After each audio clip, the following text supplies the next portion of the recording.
Berikut ini adalah panduan ibadah online Gloria Sunday Service. Siapkanlah hati dan diri sehari sebelumnya. Berdoalah minta Tuhan mengarahkan hati Anda. Dan buat reminder jam ibadah di HP Anda. Berpakaianlah yang rapi dan sopan, sama seperti saat Anda ke gereja. Siapkanlah diri Anda 10 menit sebelum ibadah dimulai. Ambillah waktu teduh di hadapan Tuhan. Ikutilah seluruh ibadah dengan sepenuh hati. Menyanyi, berdoa, serta duduk dan berdiri mengikuti arahan liturgis. Siapkan diri Anda saat persembahan, persiapkan HP untuk scan QR Code atau transfer. Bagi jemaat yang rindu untuk memberikan persembahan dan perpuluhan, dapat ditransfer melalui rekening berikut ini. Atau dengan scan QR Code menggunakan aplikasi OVO, GoPay, link aja, atau dengan aplikasi M-Banking di HP Anda.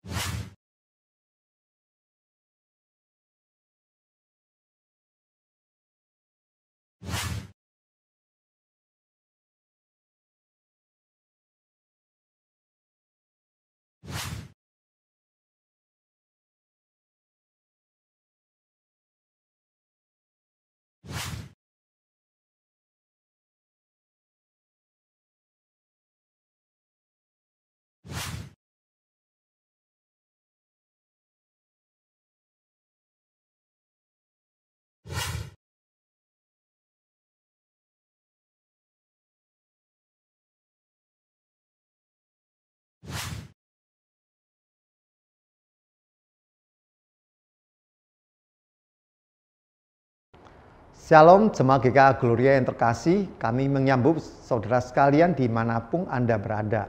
Kasih Allah begitu besar telah mempersatukan kembali. Hari ini kita memasuki Minggu Advent yang keempat, Minggu Kasih. Kita diingatkan akan kasih Allah yang ajaib melalui kelahiran Kristus yang mendatang menjadi juru selamat bagi kita sekalian. Bapak Ibu yang terkasih, setelah ibadah bagi Jemaat GKA Gloria Kota Satelit, kita ada fellowship temu kangen bagi kita semua. Mari bergabung bersama dengan kita. Saat ini saya undang kita sekalian, siapkan hati kita. Mari kita resapi kasih Allah yang disediakan bagi kita sekalian.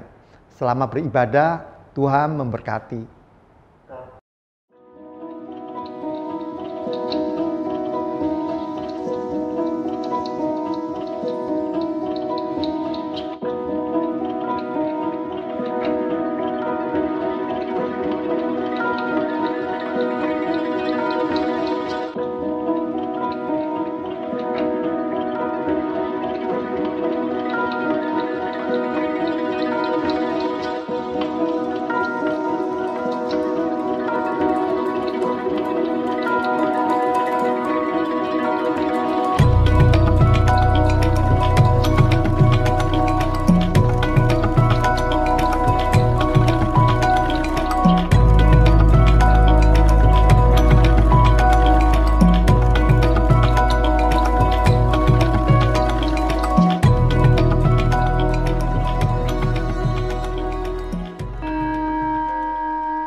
dan jemaat yang terkasih dalam Tuhan, ibadah kita pada siang hari ini kita adakan di dalam nama Allah Bapa, Allah Putra, Allah Roh Kudus.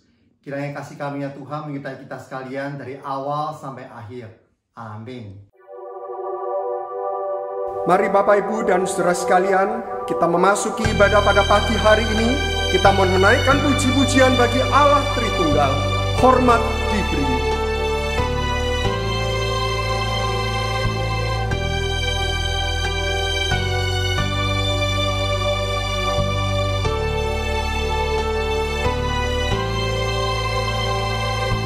Hormat diberi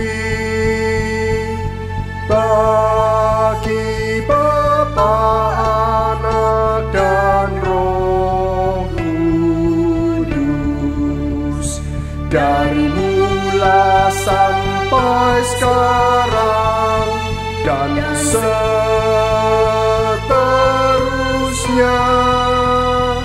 Termulia. Amin. Amin.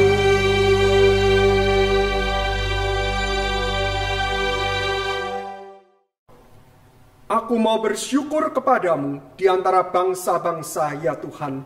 Aku mau bermazmur bagimu di antara suku-suku bangsa.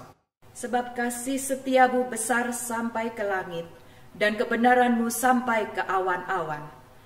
Tinggikanlah dirimu mengatasi langit, ya Allah. Biarlah kemuliaanmu mengatasi seluruh bumi. Bagi Dia yang duduk di atas tahta, dan bagi Yesus Kristus Sang Anak Domba Allah, adalah puji-pujian dan hormat dan kemuliaan dan kuasa sampai selamanya.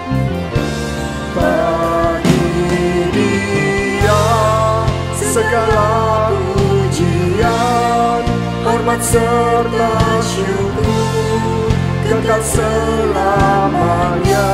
Bagi Dia segala pujian, hormat serta syukur selama-lamanya.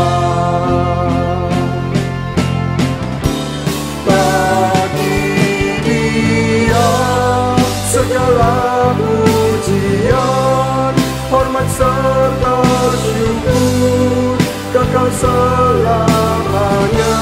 Bagi Dia segala pujian, hormat serta syukur selama-lamanya.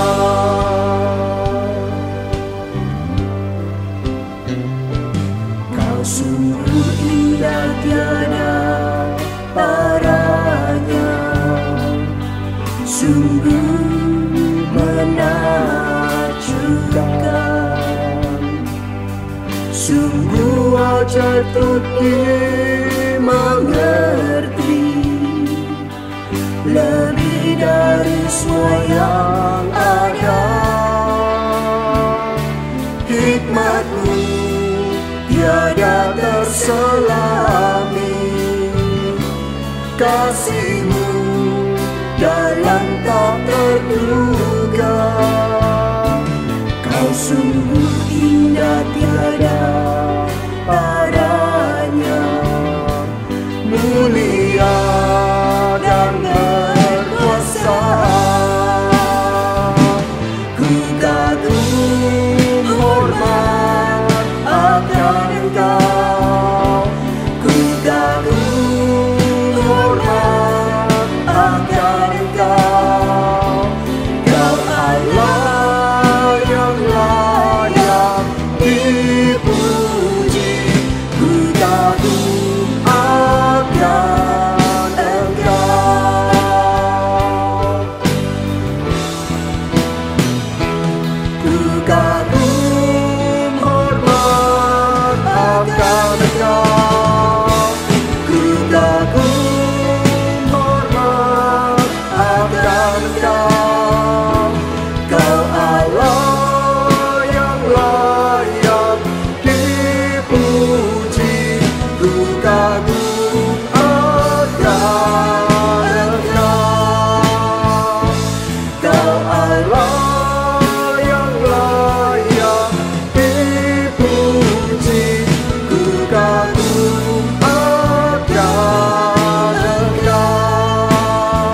Bapa kami yang bertahta dalam kerajaan surga, sungguh Bapa kami bersyukur Tuhan kami punya Allah yang seperti Engkau, Allah yang maha kuasa, Allah yang maha mulia, Allah yang maha agung, sekaligus Allah yang begitu mengasihi kami. Sebab siapakah diri kami ini ya Tuhan di hadapan-Mu? Kami tidak lebih daripada manusia berdosa. Kami tidak layak ya Tuhan untuk boleh berada di hadirat-Mu. Ampuni setiap kami Tuhan akan segala dosa dan kesalahan yang telah kami buat. Bapa dalam surga, kami bersyukur Tuhan, jikalau pada pagi hari ini kami boleh beribadah bersama-sama melalui online streaming ini, bersama dengan saudara-saudara kami yang lain. Bapa dalam surga, kiranya Engkau sendiri Tuhan, yang memimpin ibadah ini mulai dari awal, pertengahan, hingga akhir. Biarlah melalui puji-pujian yang kami naikkan, biarlah melalui pemberitaan firman Tuhan yang hari ini akan kami dengar.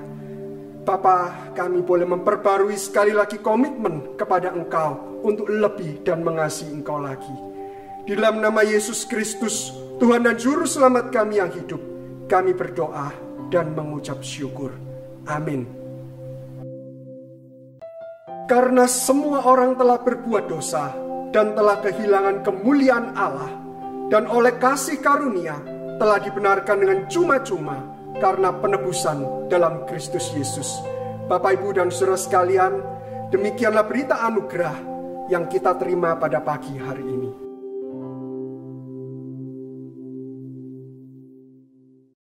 Bapak, Ibu, saudara sekalian, kelahiran Tuhan kita Yesus Kristus ke dalam dunia merupakan kabar gembira bagi setiap manusia. Mari bersama kita naikkan pujian ini sebagai puji-pujian dan berita kesukaan bagi kesukaan bagi dunia. Penebus datanglah, beri hatimu kepadanya. Sekalian nyanyilah, sekalian nyanyilah, sekalian orang bernyanyilah. Hai dunia, gembiralah dan sambutlah Raja. Hai dunia, gembiralah dan sambut Rajamu. Di hatimu terimalah, bersama bersyukur, bersama bersyukur, bersama-sama bersyukur. Joy to the world, the Lord has come.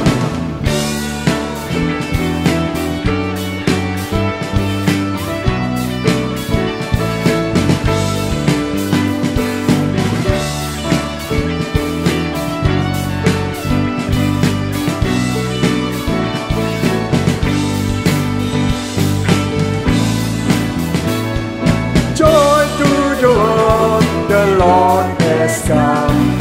Let earth receive a king. Let every heart prepare His rule. And heaven and nature sing, and heaven and nature sing, and heaven and heaven and nature sing, and heaven and heaven and nature sing, and heaven and heaven and nature sing.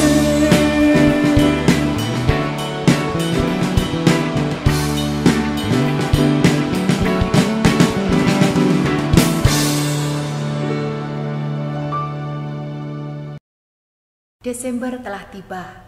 6 bulan lalu, mungkin kita tidak bisa membayangkan bagaimana melewati tahun 2020. Dan hari ini, kita juga tidak tahu akan seperti apa 6 bulan kehidupan ini. Bagaimana kita akan melewatinya? Sejauh apa kita mampu berjalan? Sekuat apa kita sanggup bertahan? Kita tidak tahu. Tapi satu hal yang kita tahu pasti, yaitu jika berjalan bersama Tuhan, kita pasti bisa. Dan Tuhan tidaklah jauh, Dia hanya sejauh doa. Saat keadaan sekelilingku ada di luar kemampuanku, Tuhanku, ku berdiam diri mencari-Mu. Doa mengubah segala sesuatu.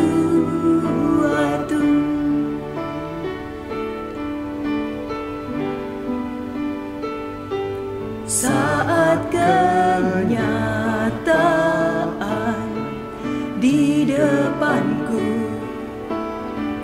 mengecewakan perasaanku, ku menutup mata memandang-Mu, sebab doa mengubah segala sesuatu.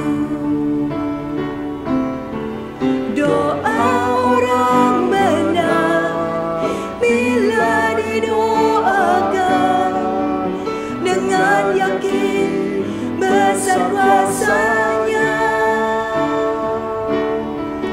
dan tiap doa yang lahir dari iman berkuasa menyelamatkan.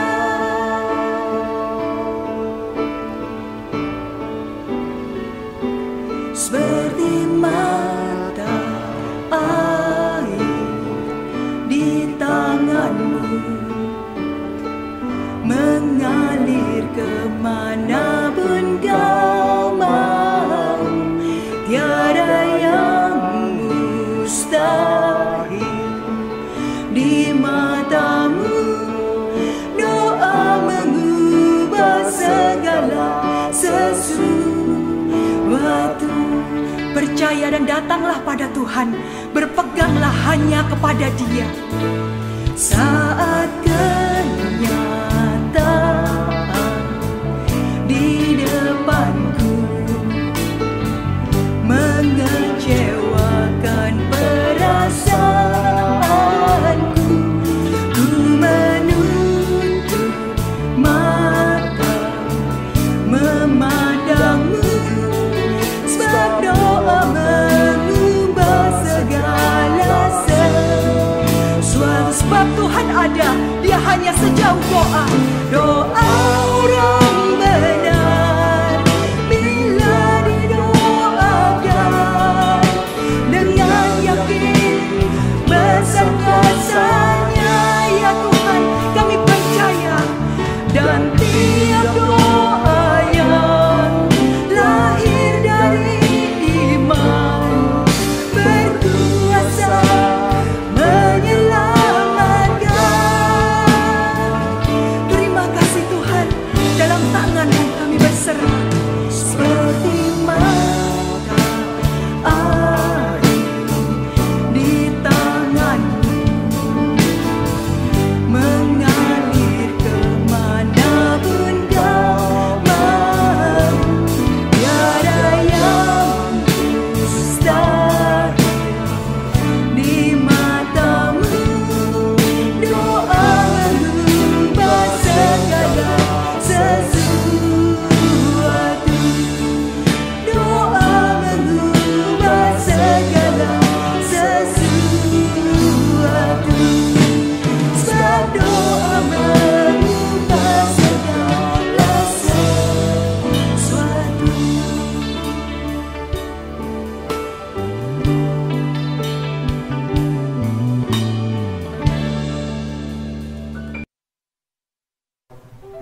Bapa kami yang bertahta dalam kerajaan surga, pada kesempatan pagi hari ini Tuhan, kami bersama-sama hendak berdoa bagi bangsa dan negara kami Indonesia. Bapa, kiranya Engkau sendiri ya Tuhan, yang memberikan hikmat bijaksana bagi pemerintah kami di dalam mengatasi berbagai masalah yang terjadi akhir-akhir ini. Mulai dari pandemi COVID-19 yang belum kunjung usai, stabilitas politik maupun kondisi ekonomi yang akhir-akhir ini menjadi semakin sulit. Bapa, kiranya Engkau saja Tuhan yang memberikan jalan keluar bagi bangsa negara kami. Selanjutnya Tuhan, kami juga tidak lupa berdoa bagi segenap jemaat GKA Gloria yang mungkin saat ini tengah berada dalam permasalahan, baik itu masalah yang terkait dengan kesehatan, dengan keluarga, maupun kesulitan ekonomi imbas dari pandemi COVID-19. Bapa, kiranya Engkau sendiri ya Tuhan yang memberikan kepada setiap teman-teman kami ini kekuatan di dalam menjalani masa-masa sulit ini. Kami percaya ya Tuhan bahwa ketika kami berdoa, Tuhan akan memberikan kami kekuatan dan membukakan jalan keluar bagi setiap kami. Inilah ya Tuhan doa-doa kami pada pagi hari ini. Dan kami akan menutup doa ini dengan doa yang Tuhan Yesus ajarkan kepada setiap kami.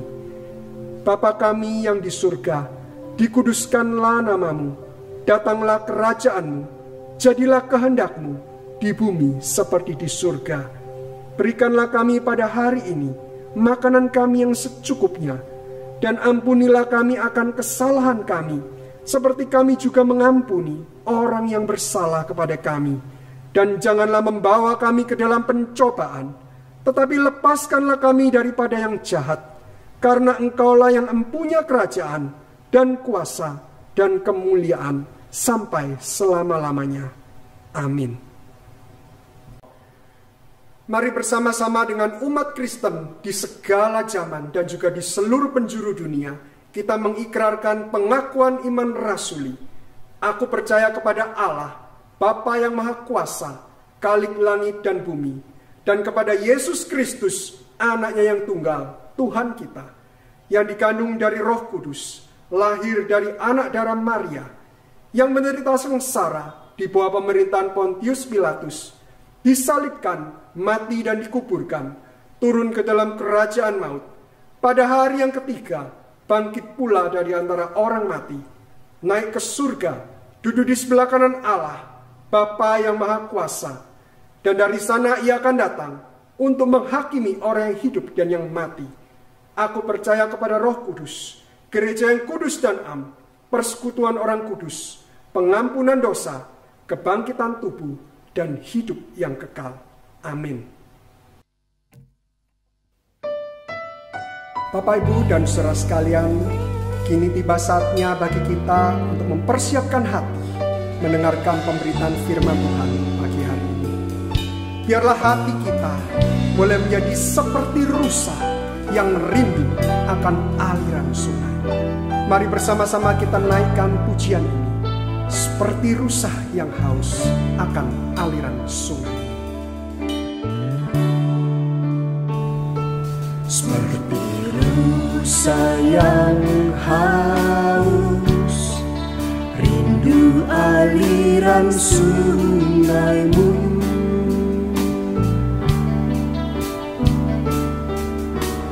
Hatiku tak tahan menunggu-Mu.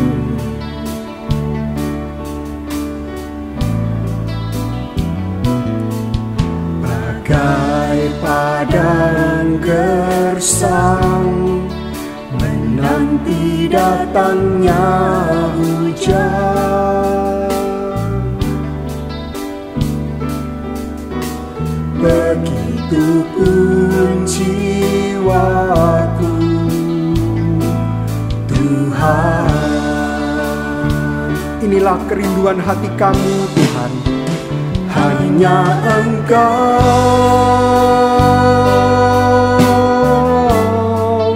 pribadi yang mengenal hatiku, tiada yang tersembunyi bagimu. Suruh isi hatiku, Kau tahu, dan bawaku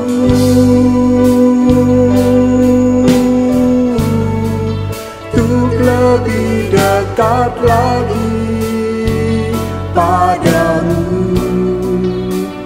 tinggal dalam indahnya dekatan kasih-Mu. Mari sekali lagi kita nyanyikan lagu ini dengan bersungguh-sungguh. Seperti rusa yang haus, rindu aliran sungai-Mu.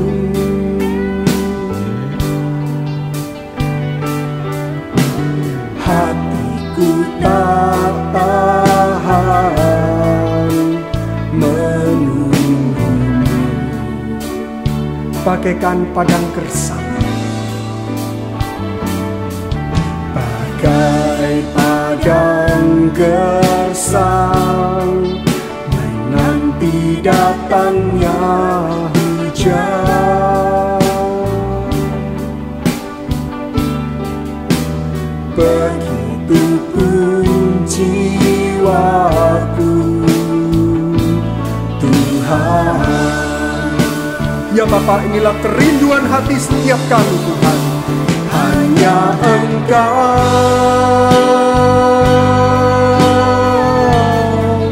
pribadi yang mengenal hatiku,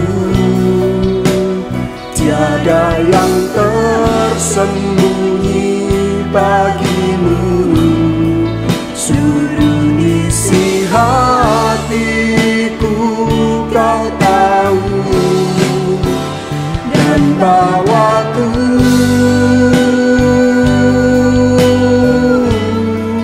untuk lebih dekat lagi padamu,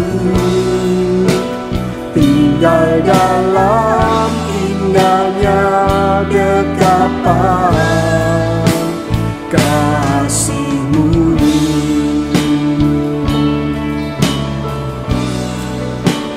Tinggal dalam indahnya dekapan kasih-Mu.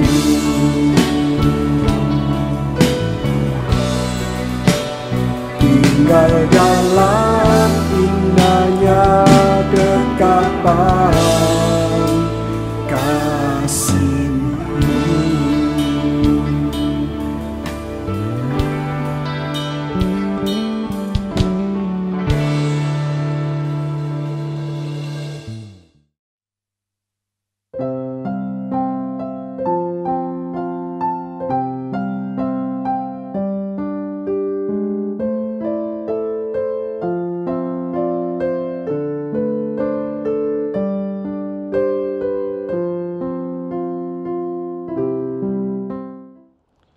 Mari kita bersatu di dalam doa.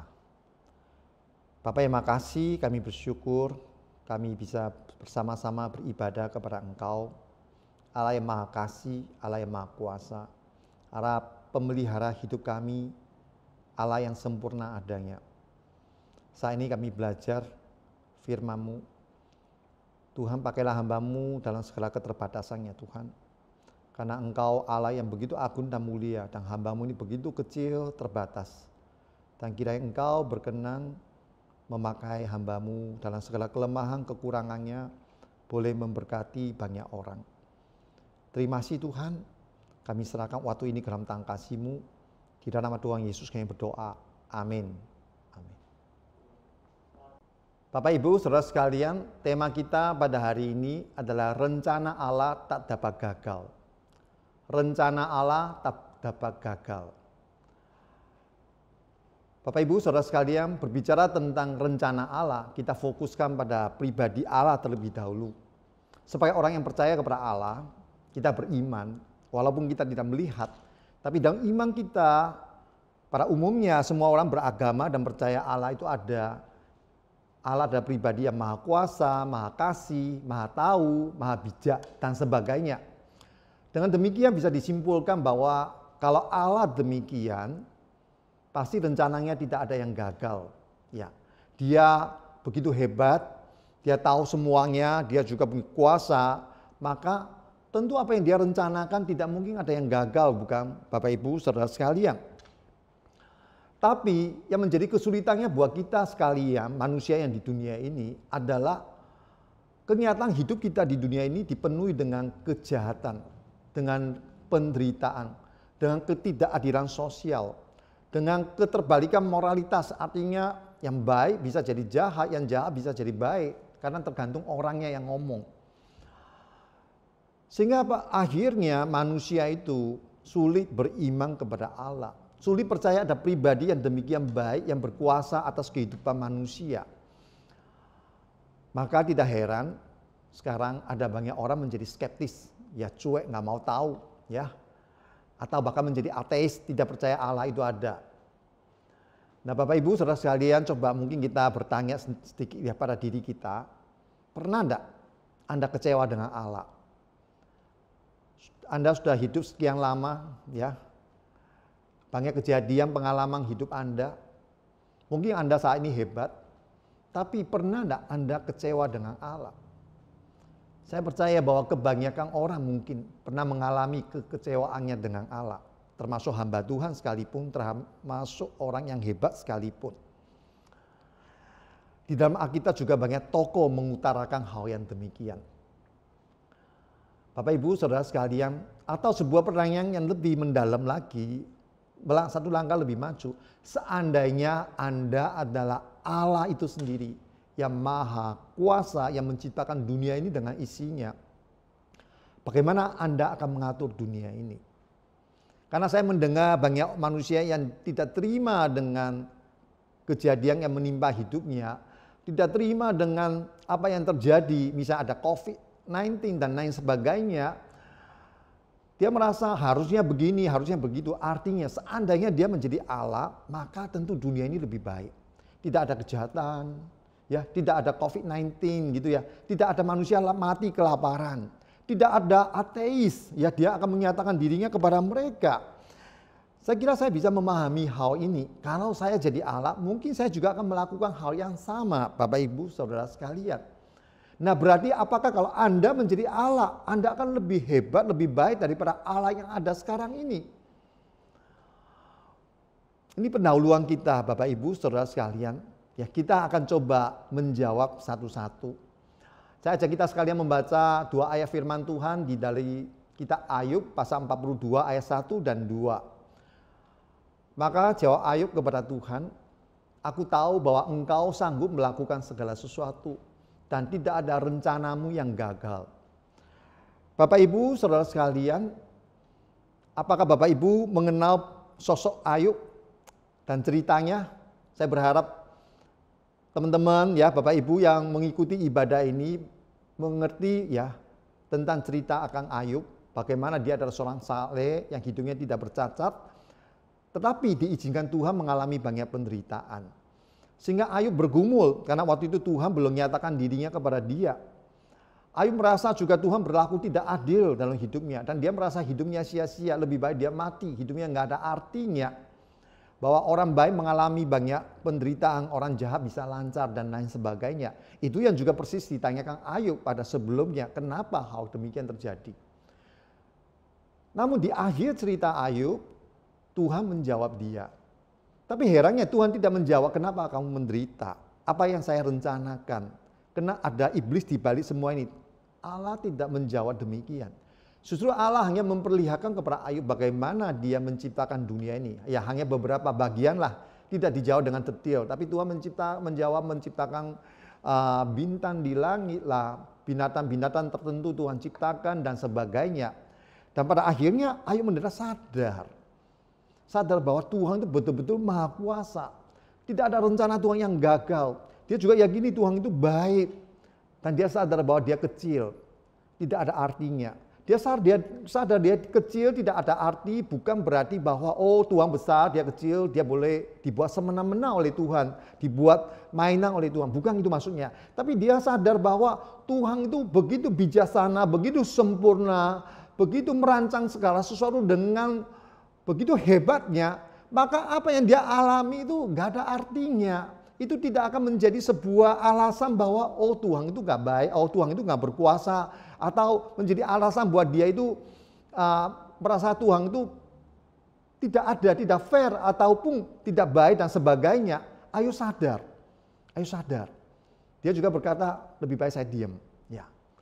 Bapak Ibu saudara sekalian, orang yang mengalami penderitaan atau merasa diperlakukan begitu tidak adil seperti Ayub itu, dia akhirnya bisa sadar. Dan kita bisa menyimpulkan demikian bahwa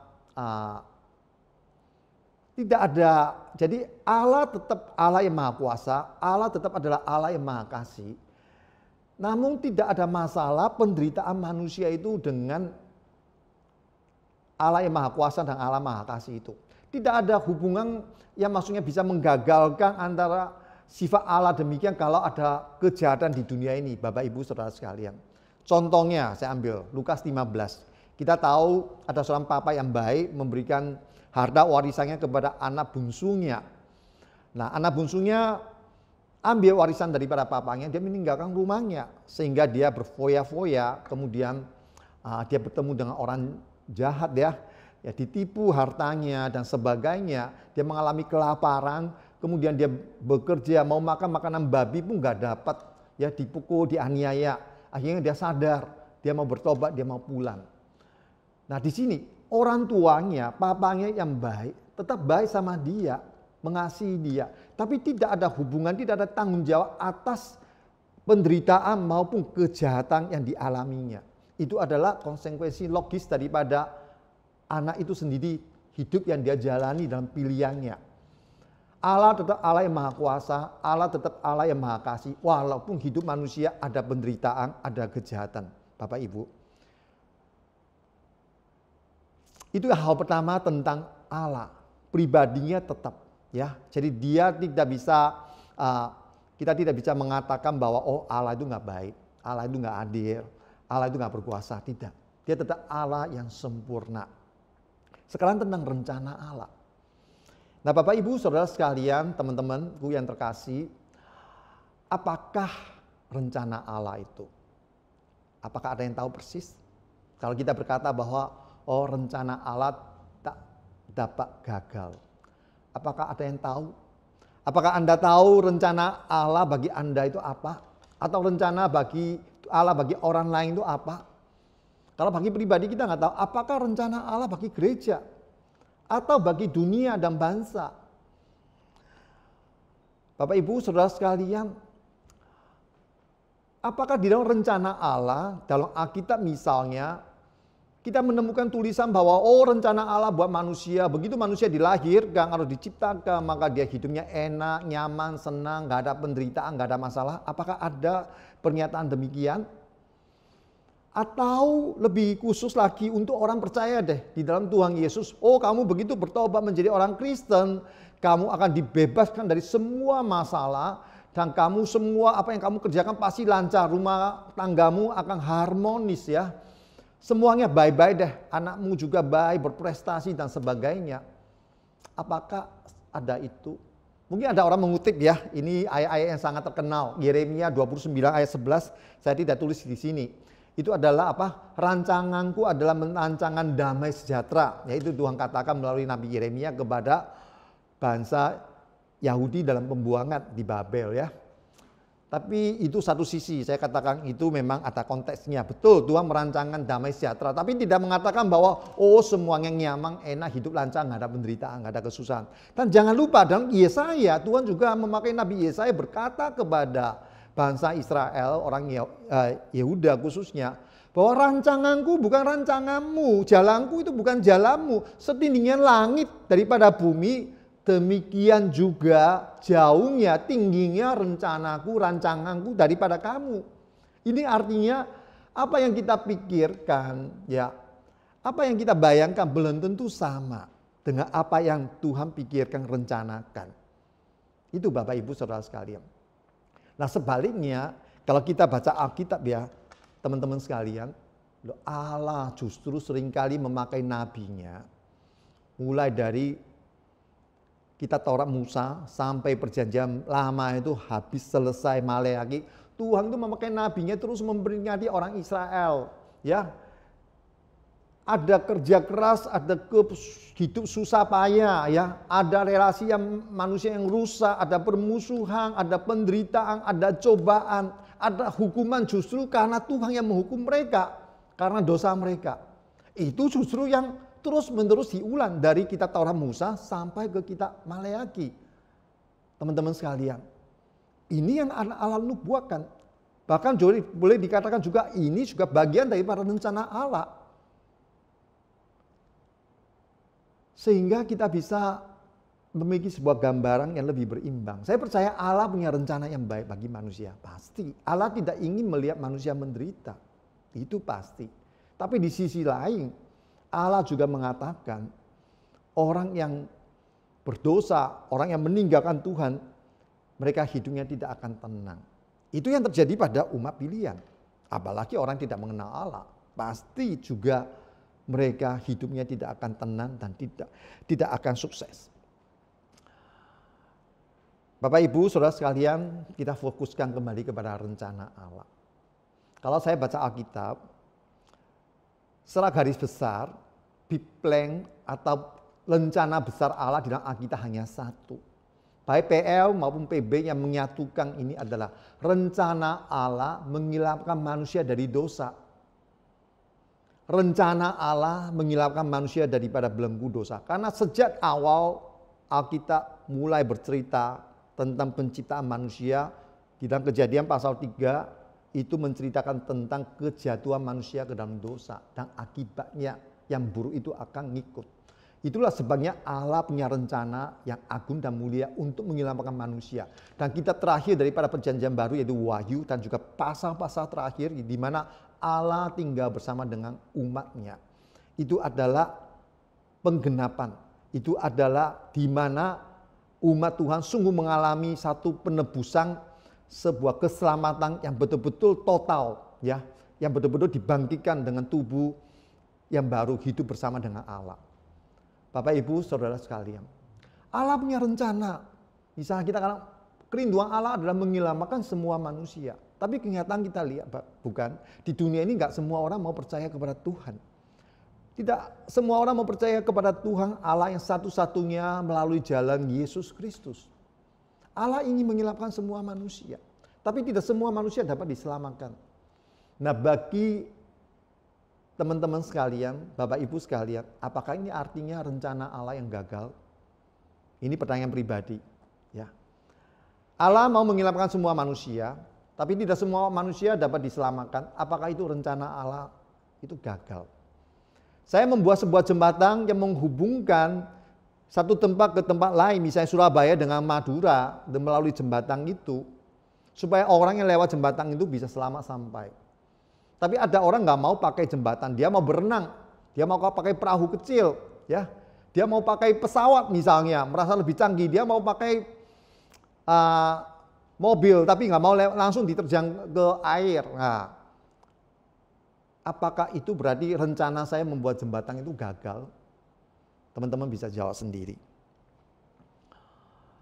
Bapak Ibu sekalian, kita lihat rencana keselamatan Allah. Ini sesuatu memang, karena manusia itu nggak akan merencanakan demikian.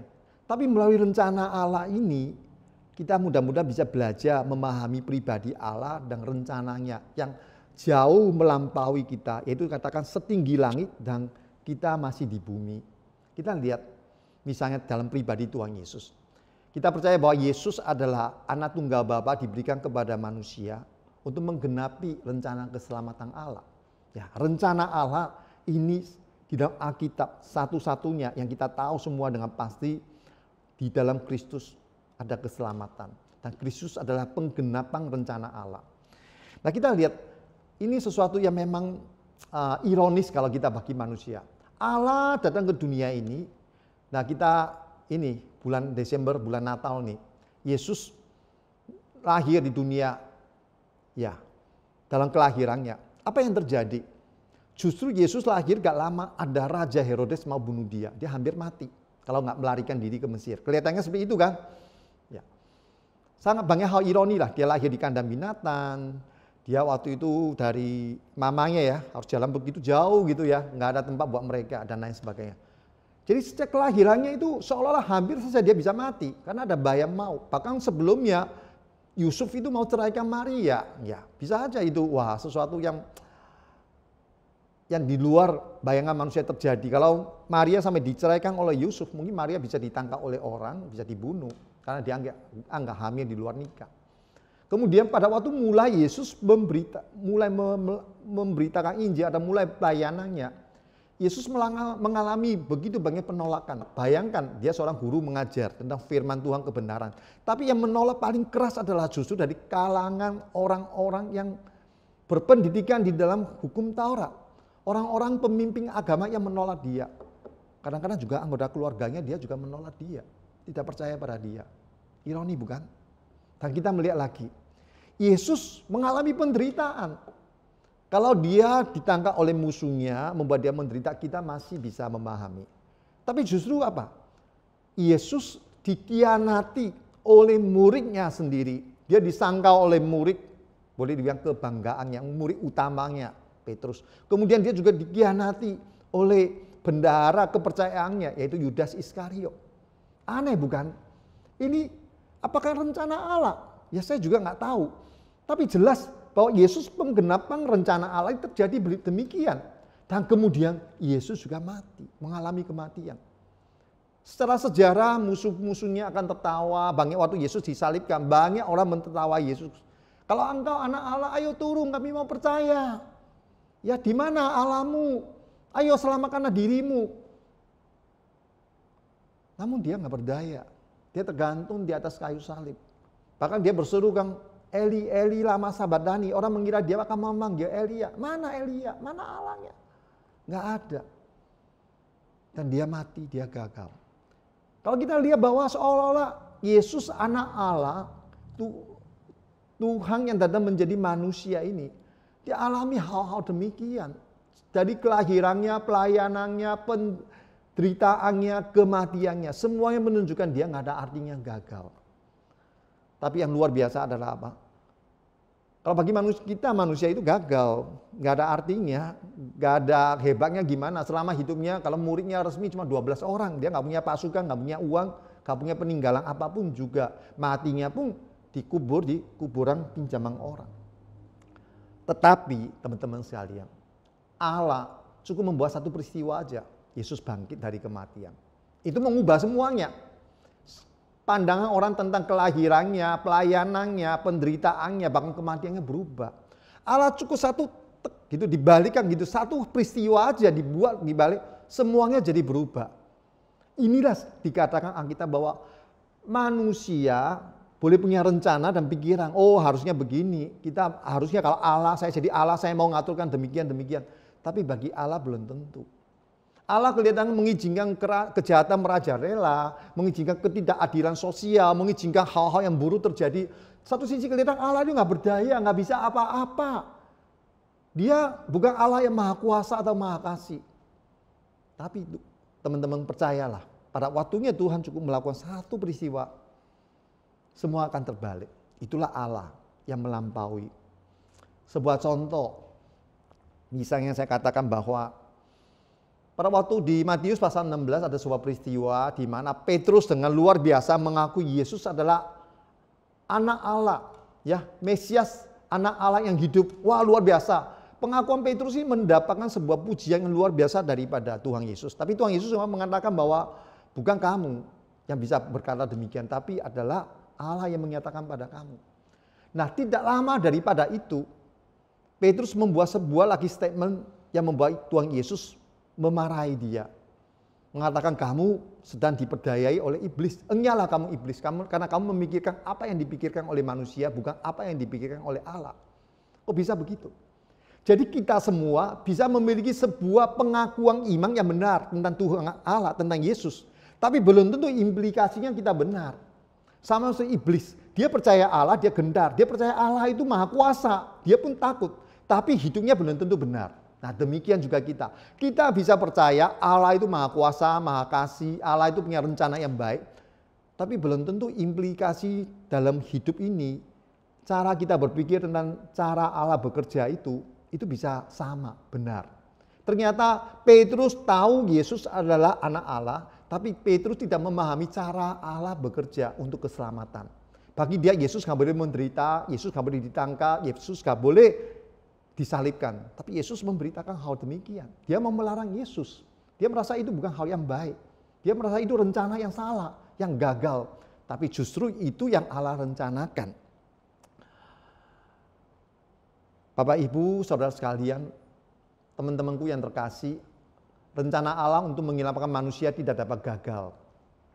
Dan kita harus meyakini bahwa rencana Tuhan adalah yang terbaik. Rencana Allah untuk menyelamatkan manusia tidak dapat gagal, dan rencana Allah untuk kita sekalian, baik secara big plan untuk menyelamatkan manusia maupun secara pribadi, kalau Anda yakini ada rencana Tuhan yang baik, maka itu yang terbaik. Ada rencana Allah bagi Anda, itu yang terbaik. Mari saya ajak kita sekalian membaca 3 ayat ya. Ayat penutup kita. Teman-teman sekalian dari Roma pasal 8 ayat 28 sampai 30. Di sini berkata tentang rencana Allah. Roma pasal 8 ayat 28 sampai 30. Kita tahu sekarang bahwa Allah turut bekerja dalam segala sesuatu untuk mendatangkan kebaikan bagi mereka yang mengasihi Dia. Yaitu bagi mereka yang terpanggil sesuai dengan rencana Allah. Mereka yang terpanggil sesuai dengan rencana Allah, teman-teman. Sebab semua orang dipilihnya dari semula, mereka juga ditentukannya dari semula untuk menjadi serupa dengan gambaran anaknya. Supaya anaknya itu menjadi yang sulung di antara banyak saudara. Dan mereka yang ditentukannya dari semula, mereka itu juga dipanggilnya. Dan mereka yang dipanggilnya, mereka itu juga dibenarkannya. Dan mereka yang dibenarkannya, mereka itu juga dimuliakannya. Seringkali kita mikir rencana Allah itu supaya kita hidup enak, nyaman, lancar itu. Ternyata tidak. Allah punya rencana tentu yang baik. Tuhan ingin kita dipanggil untuk serupa dengan anaknya. Kita menjadi orang percaya, kita diberikan jaminan hidup kekal, supaya kita boleh berubah pembaharuan kita menjadi serupa, kita pelan-pelan belajar menjadi anak Allah dengan teladan Yesus Kristus. Itu yang Allah kerjakan, sehingga Allah mengizinkan kita mungkin mengalami banyak pergumulan dan masalah di dunia ini, yang secara manusia kita tidak suka, tapi Tuhan izinkan. Karena itu semua dipakai oleh Tuhan untuk membentuk kita. Supaya kita bisa dengan iman tentu yang sungguh. Dengan iman yang sungguh mengasihi Tuhan. Dan kita bisa akhirnya belajar untuk menjadi serupa dengan Kristus. Bapak Ibu saudara sekalian. Bagi kita yang percaya. Bagi kita yang mengasihi Allah. Kembali pada hal-hal yang pokok. Di tengah-tengah situasi dunia seperti ini. Di tengah-tengah hancurnya impian kita, di tengah-tengah kita merasa diperlakukan tidak adil, di tengah-tengah kita meragukan keberadaan Allah, meragukan kuasanya, meragukan kasih-Nya, dan sebagainya, dan sebagainya. Mari kita tetap beriman pada Allah yang Maha Kuasa itu. Kalau kita mengatakan kita beriman, artinya juga kita mau mentaati firman-Nya. Orang yang beriman adalah orang yang mentaati firman Tuhan. Dan orang yang mau sungguh-sungguh taat adalah orang yang bertekun. Artinya kita bukan taat untuk satu kali. Tapi terus-menerus taat, bertekun di dalam iman itu artinya ketaatan yang sungguh-sungguh, yang sejati. Bukan hanya 1 kali, 2 kali, sesuai dengan moodnya kita, sesuai dengan pikiran kita, apa hal yang menguntungkan kita. Bukan. Tapi kita mau taat, karena itu perintah Tuhan. Entah menguntungkan kita atau tidak, tapi kita tahu itu benar. Kita terus-menerus mau taat. Ketekunan orang percaya. Dan itulah iman sejati. Itulah ketaatan sejati. Dan itulah kita belajar untuk sungguh di dalam rencana Allah menjadi serupa dengan Yesus Kristus. Amin. Kiranya Tuhan memberkati kita. Mari kita berdoa. Bapa yang makasih ya Tuhan. Engkau Allah yang maha kuasa. Engkau Allah yang maha kasih. Kami sungguh percaya di dalam iman kami maupun juga realitas yang kami jumpai, kami percaya bahwa Engkau adalah Allah yang maha kasih, Allah yang maha kuasa. Engkau Allah yang maha kuasa karena Engkau sanggup melakukan segala sesuatu. Tidak ada rencana Allah yang gagal. Engkau Allah yang maha kasih karena juga Engkau akan memberikan apa yang baik bagi kami. Engkau merencanakan yang baik bagi kami sekalian. Terima kasih Tuhan. Oleh sebab itu Tuhan tolong kami untuk sungguh beriman pada Engkau, untuk mau taat melakukan kehendak-Mu, dan kami mau setia sampai akhirnya, dengan iman yang tekun terus-menerus di dalam firman Tuhan. Sehingga kami boleh sungguh dibentuk hari demi hari semakin serupa Kristus menjadi berkat bagi orang lain. Bertumbuh dewasa, memuliakan nama Tuhan dalam segala aspek kehidupan kami. Di dalam nama Tuhan Yesus kami berdoa. Amin.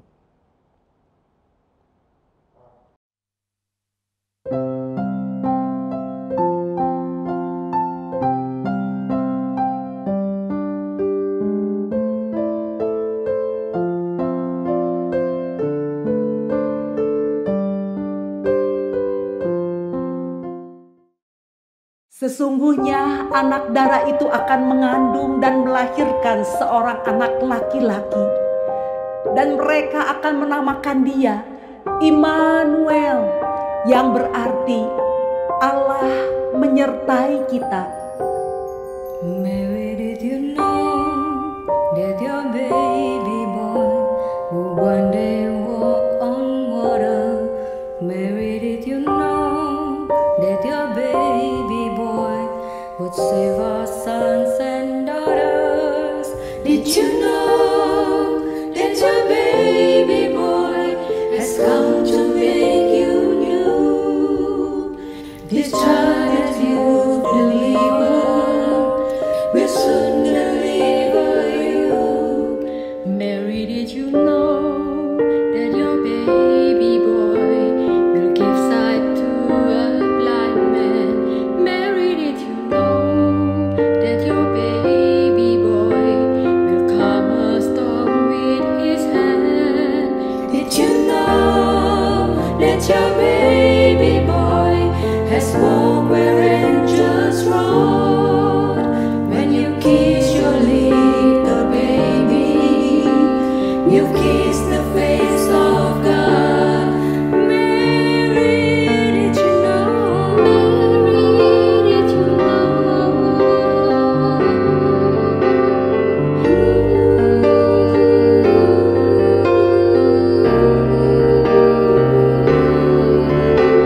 The blind will see, the deaf will hear, the dead will live again. The lamb will leap, the dumb will speak, the praises of the Lord. Mary, did you know that your baby boy is Lord of all creations? Mary, did you know that your baby boy would one day rule the nations? Did you know that your baby boy is heaven's perfect lamb? That sleeping child who holy is the great I am.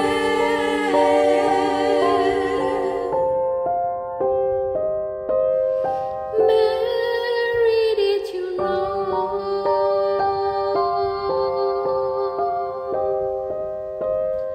Mary, did you know?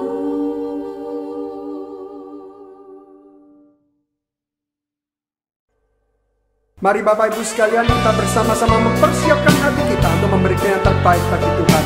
Bapak Ibu dapat melaksanakan dengan men-scan QRIS pada layar yang tersedia.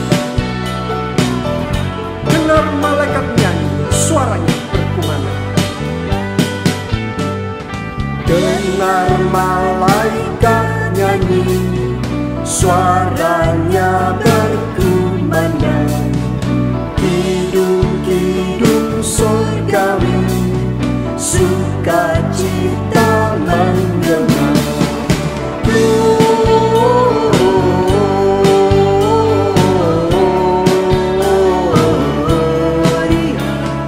Mulia bagi Allah.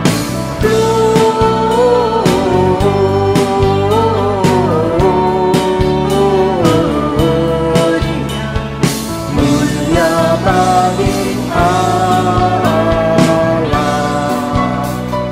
Persembahan yang terindah merupakan persembahan yang diberikan dengan rasa tulus dari hati setiap kita. Mari kita bersama-sama menaikkan baitnya yang kedua. Gembala di padang gelap sedang jaga domba. Gembala di padang gelap sedang jaga dombanya. Dengar perintah suka bagi segala bangsa.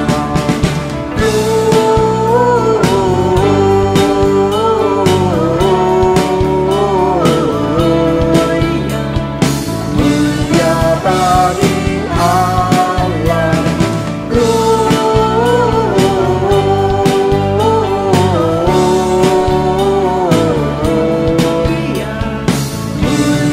bagi Allah.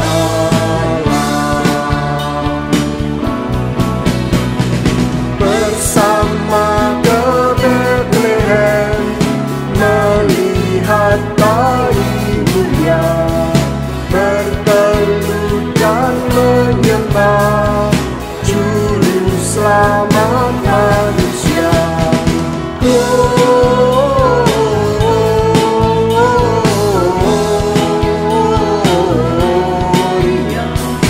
Mulia bagi Allah.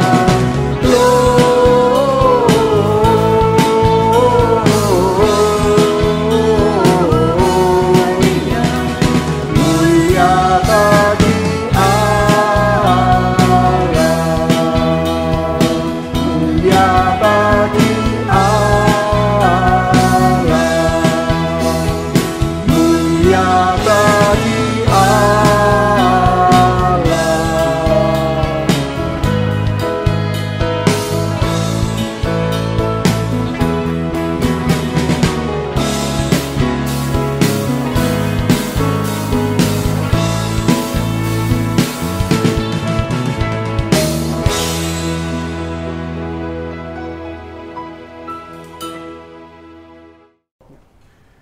Bapa kami yang di surga, terima kasih untuk kesempatan pagi hari ini kami boleh diberikan kesempatan untuk memberikan persembahan.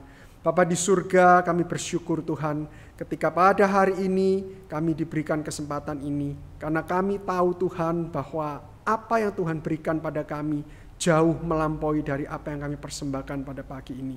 Kiranya ya Tuhan, persembahan yang kami kumpulkan ini boleh Tuhan pakai melalui tangan-tangan para majelis dan juga para pengurus gereja untuk memperluas kerajaan Tuhan melalui pekerjaan-Mu di GKA Gloria. Terima kasih Bapa di surga, dalam nama Yesus Kristus Tuhan dan Juru Selamat yang hidup kami berdoa. Amin. Kemuliaan bagi Allah di tempat yang maha tinggi, dan damai sejahtera di bumi di antara manusia yang berkenan kepadanya. Puji Allah Bapa Putra, puji Allah Roh Kudus, ketiganya yang esa. Pohon selamat, sumber berkat.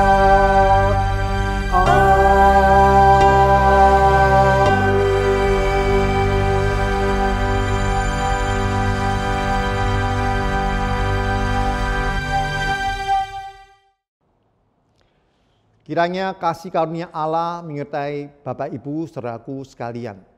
Kiranya kebenaran firman Tuhan Yesus Kristus boleh menjadi penuntun kehidupan kita. Dan kiranya dengan pertolongan Roh Kudus kita diberikan ketekunan, keuletan untuk terus beriman menjalaninya sampai Tuhan Yesus datang. Sampai kita dipanggil kembali. Amin. Amin.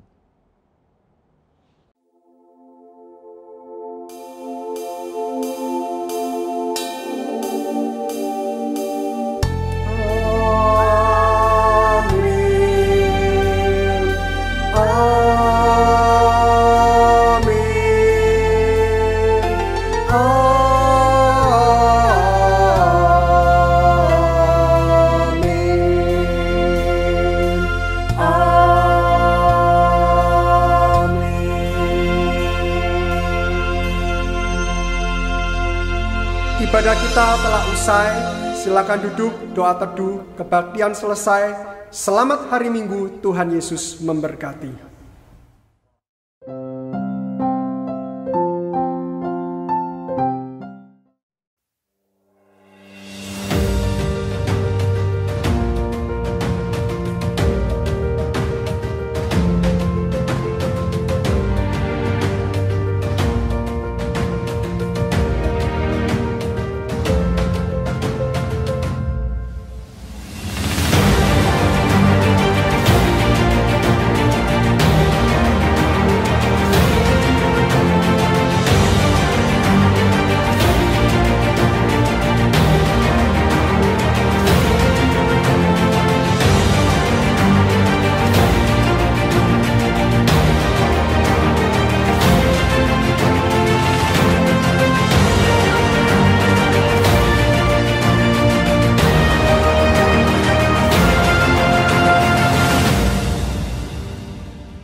sekalian orang bernyanyilah.